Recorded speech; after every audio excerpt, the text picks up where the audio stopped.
For me, the obvious, well, maybe not so obvious, but for me, it's the most important aspect of determining if this is serving on a board of directors is a good use of my time and whether it'll be fulfilling. Starts with the board's purpose. Without a clear interest on my part, without it being aligned with my own values, it wouldn't be a very productive use of my time. And so that becomes number one. It's the same criteria I use when I'm getting involved or investing in a business. Unless it gets me excited, unless it rings a bell, if you will, I just can't do it. And I believe that if you're going to get involved in a board, it should be passionate and concerned about the outcomes. So that's the starting point. And then I spend some time reviewing the kind of the what I call the guts of the organization. Its articles, its bylaws, its organizational structure, any of its marketing materials. Just kind of get a sense of how it's organized. Whether anybody's put any thought into it. I'm always amazed at looking at articles and bylaws, while not the end-all, be-all. Oftentimes, they haven't been reviewed in many, many, many years and updated, and it's difficult to have good governance without some good organizational structure. So that would be the second piece I would look at, would be kind of the operational tools that are existing and structure that exists. And then obviously I want to meet with the president, the CEO, some of the staff members, and to see what kind of alignment there is in values, ideas, whether they're operating in sync.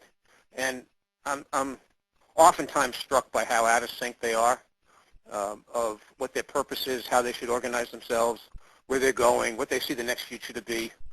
And that's an alarm bell for me. Tends to create chaos and a lot of spinning of the wheels. And for me, I need to be using my time productively. And so that's a big one. And then I want to sit in on a board meeting. Watch how this. So if all those other things make sense, then sitting in on an actual board meeting provides me the ability to actually see it function. And I'm always amazed at how much comes out in a board meeting. I remember being invited to serve on a local preservation board, and go to the meeting, and the first order of the meeting was the selection of the color to repaint the building, and that was consumed an hour and 20 minutes of conversation, and no other order of business was ever attended to. And so that was a pretty easy decision not to participate in a board that's stuck in minutia. Sitting in a board meeting gives me a tremendous amount of insight into how boards operate, what the interaction is again. And then kind of lastly would be the diversity of the board. I want to know that there's a diversity of thought, there's a mixture of people, backgrounds, all coming together for this common cause, but they're not one singular view marching to the same tune that they've marched to for the last 30 years without any diversity of thought. So I think that would be those would be the issues for me that would kind of give me a sense about whether it's useful and productive for me to participate. So oftentimes, my board membership, has come to an end, and I think I look at it and if I look at history, there's I think three reasons dominate, and I can categorize all my board involvements within these three. The first one is just the natural timing out of one's involvement. I'm a big believer in term limits, and I know one organization that I served on for 12 years and finished my tenure as chairperson, and it was just the right time. I had termed out, and I just didn't believe that it was a good idea for kind of people to stick around and smother the younger, more innovative thought that had been cultivated in the board, which those of us who have served for a long time have a tendency to do. So just the natural terming out of a term. The second one is somewhat more troubling. I've served on boards that the CEO was or became a dominant force, and the staff and the board acquiesced, provided a platform for the CEO to play out their personal their personal goals, wishes, dreams, ego, and sometimes that works really well if you're lucky and it's a great CEO, has a great vision and is honest, but oftentimes it doesn't, and I've seen not-for-profits be dragged down into a very dark, deep place by CEOs that had misapplied and misguided vision, and when the board of directors became rubber stamps, it no longer became productive for me, and I just couldn't participate in that. So I've left boards. I've left a board for that reason, and then another reason I've left the board is I've watched as leadership has changed. Sometimes if the structure wasn't strong enough, I've watched weak leaders step in and board members begin to change and begin to get confused about the difference between their roles as volunteers and board members. And I remember one board where the new president decided that all board meetings should be held over wine and cheese at a restaurant.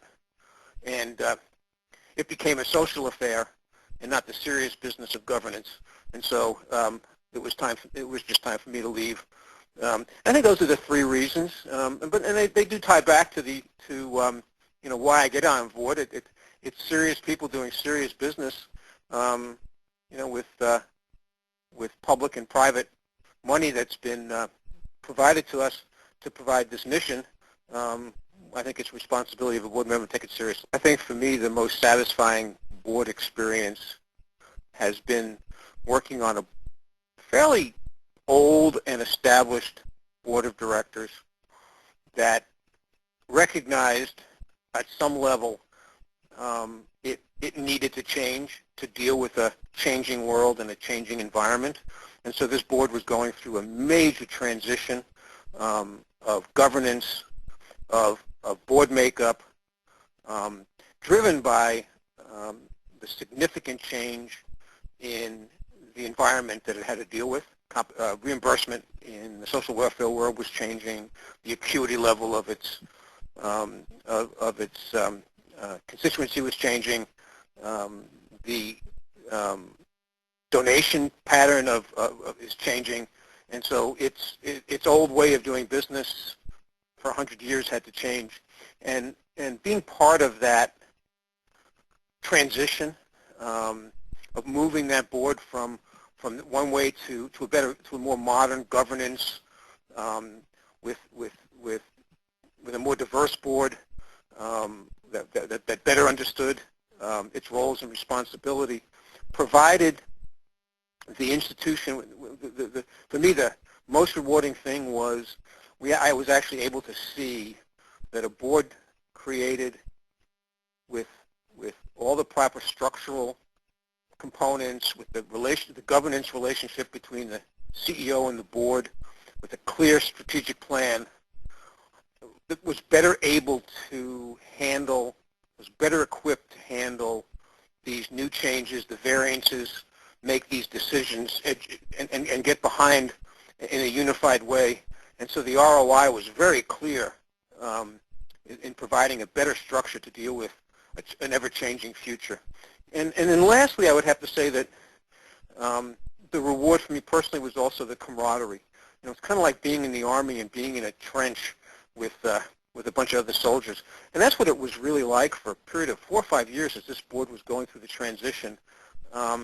just the camaraderie of linking arms and fighting the battle to move the organization forward, and then to be able to sit back and see that, you know, there was actually progress, and it showed up in how the organization was able to deal with change and in a very dynamic and a very difficult community.